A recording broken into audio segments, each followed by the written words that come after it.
tout le monde, c'est Nessendil pour Poney Corrigan. Je reviens de la ferme, de l'écurie où on a travaillé un petit peu avec Hacienda. Du coup, vous allez la voir après, mais c'était avant. D'ailleurs, j'ai même changé de haut. C'était ce que j'étais plein de paille et j'ai du foin qui est rentré à des endroits dans les t-shirts. Enfin, bref, distribution de foin. J'en ai vu partout, mais bref, je vous montre un peu ce que j'ai fait avec Hacienda. Donc, vous aurez une voix off. À la base, je voulais enregistrer plein de choses à la ferme. Il y avait des gros bruits de tracteurs entre le fermier qui récolte ses pommes et les cultures à côté qui récoltent leurs poires. Mais Hacienda était un amour. Du coup, je vous montre ça après. Il y a beaucoup de changements à l'écurie en ce moment. J'ai l'impression que c'est comme ça dans beaucoup d'endroits. Et il y a une ambiance... voilà, je ne sais pas. Je ne comprends pas tout ce qui se passe. Mais dites-moi en commentaire, parce que ça m'intrigue énormément. Dites-moi en commentaire, donc pour les propriétaires, les copropriétaires, les demi-pensions, comment ça se passe dans votre écurie niveau ambiance? Est-ce qu'il y a beaucoup d'allers-retours? Est-ce qu'il y a beaucoup... dans le sens les chevaux qui partent, qui reviennent, et encore des nouveaux, et encore des chevaux qui partent. Là, il y a eu l'âne qui est parti, donc le grand cheval noir qui était avec les juments que j'ai monté quelques fois, qui est parti. Ça a été super vite. Vraiment super vite. Alors il est parti dans une pension prairie, donc ça c'est top pour le cheval, puisque c'est un cheval qui avant de rejoindre les filles en prairie faisait beaucoup de boxe et ça le rendait dingue.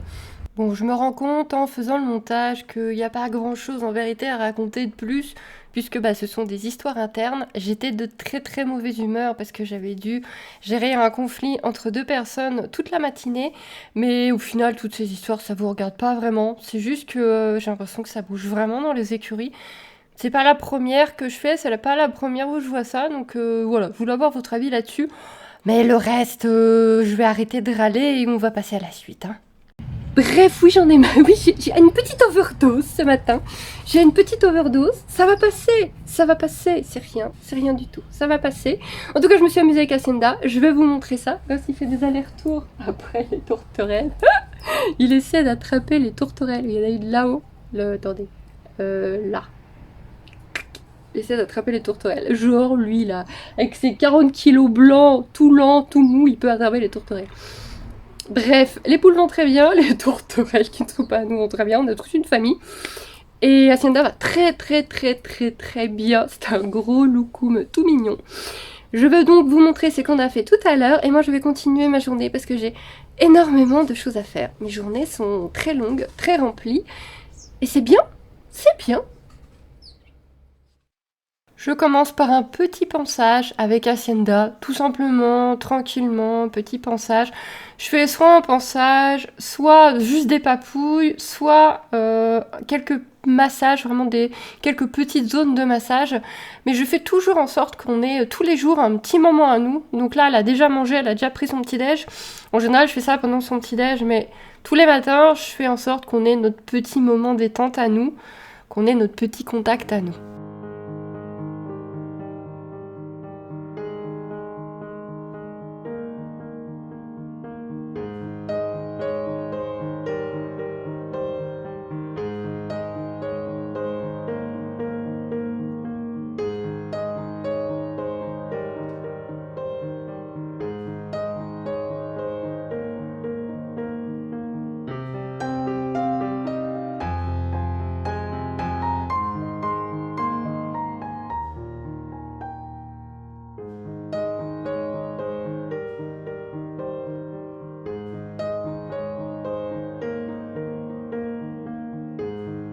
Puis je vais mettre en place les petits plots. Donc j'ai décidé ce matin de faire un exercice d'équifile, de m'entraîner petit à petit aux exercices d'équifile les plus connus. Donc ce matin j'avais décidé de faire le lit-col. Donc c'est ainsi que s'appelle l'exercice. Donc j'installe mes petits plots, mais j'avoue que je crois que je fais un peu serré. Je pense que c'est un peu plus large que ça, je vais m'en rendre compte après en faisant l'exercice. Et du coup, voilà, j'ai ma vache qui me suit comme d'habitude. Et j'installe ça à peu près, je pense, comme je peux, n'ayant pas pris de mesure avec moi. Mais on se prépare pour faire ce petit exercice.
Donc l'exercice est très très simple et comme d'habitude, il y a 3 marges de points.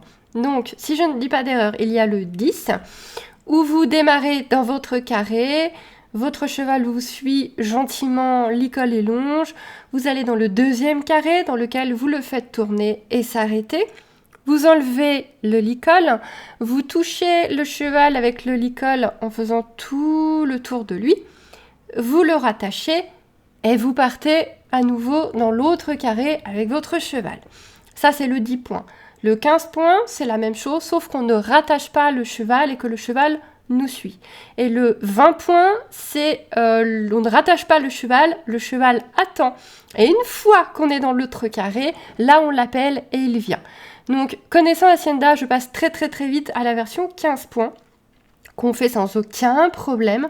Et du coup, je m'entraîne pour la version 20 points, puisque le ne pas bouger sur Hacienda a toujours été extrêmement compliqué. On travaille dessus depuis très longtemps. C'est un cheval glu, c'est un cheval pot de colle, qu'elle soit seule ou avec d'autres chevaux, elle me colle. Et à distance, le stop est toujours très très compliqué. Alors aux prairies, voilà, c'est une grande fille, elle vit sa vie quand même, hein, mais c'est vrai que là en piste, toutes les deux, c'est foutu quoi. C'est vraiment compliqué. Et donc, au final, tout le reste du temps, ça va être ça. Ça va être s'entraîner sur l'arrêt. Et surtout, enfin, pas sur l'arrêt, pardon, vraiment sur le ne pas bouger en fait.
Quand je vois qu'elle en a vraiment plus qu'assez, c'est-à-dire qu'elle ne fait plus aucun effort pour faire l'exercice, je stoppe là, c'est que mon cheval est à saturation, n'a vraiment pas envie d'en faire plus sur ça, ça sert à rien de continuer à lui bourrer le crâne.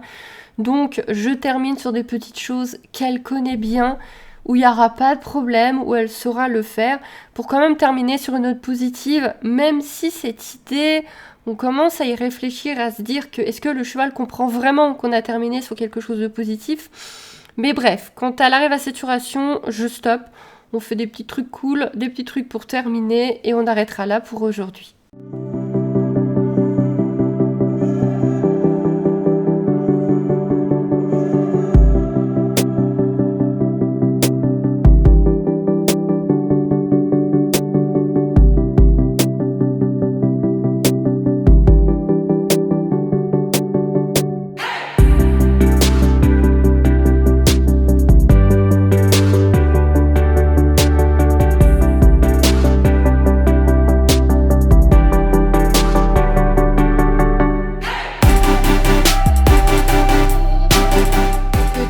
pause du midi. Alors mon péché mignon en ce moment, c'est du fromage de chèvre en bûche comme ça c'est celui du Lidl, avec du miel. Voilà, sur du pain quelconque, là c'est du pain aux céréales. C'est mon petit péché mignon en ce moment. Et j'ai pris ça pour goûter du Schweppes au paix sauvage. Voilà, voilà, voilà, on va goûter ça. Petite pause pour manger, certainement devant une petite vidéo YouTube. Et ensuite on reprend les enregistrements. Samedi, j'ai fait un petit atelier créatif dans un magasin ésotérique de ma ville. Et en fait, c'était un atelier attrape-rêve. Voilà, c'est mignon. C'est très mignon. Voilà, mon petit attrape-rêve. Avec les couleurs que j'ai choisies, le symbole d'arbre de vie que j'ai choisi. Voilà, je voulais vous le montrer, puisque c'est un petit peu dans la partie corrigan de la chaîne. Voilà, je viens de l'accrocher, il était temps. Et vous savez quoi? J'ai encore failli pas vous faire d'outro. Ma fille tout à l'heure a été faire un petit test pour un club de gym qui est tout près de chez nous, et très contente. Donc moi pendant ce temps-là, comme j'avais pas le courage et le temps de rentrer jusqu'à la maison, je suis allée à la ferme. Et j'ai bien fait, puisque Hacienda c'était ouvert de partout. Rien de grave, comme d'habitude j'ai de la chance, pas besoin de vétérinaire et de points de suture. Bah là quand même des belles estafilades, donc j'ai mis de la crème et je suis repartie. J'ai trouvé où elle s'était blessée et encore une fois pour sortir, pour essayer de barrer. Donc voilà, elle n'en loupe pas une. Donc oui, là les terrains sont petits, je sais bien. Mais pour rappel ou pour ceux tout simplement qui ne nous connaissaient pas avant, Hacienda a déjà essayé de se barrer sur un terrain qui faisait plusieurs hectares. Voilà. Donc c'est juste une habitude. Elle en a juste besoin. En communication animale, elle avait dit qu'elle avait besoin de prendre des risques. C'était un truc à elle. Elle avait besoin psychologiquement de prendre des risques régulièrement. Je t'aime, ma jument. Je t'adore. Du coup, bref, je verrai demain comment elle est, mais bon, c'était vraiment pas grave. J'espère qu'elle va pas recommencer par contre. Et un jour, elle va vraiment finir par vraiment se blesser. On croise les doigts que non. Je vous fais des beaux joues et je vous dis à très vite.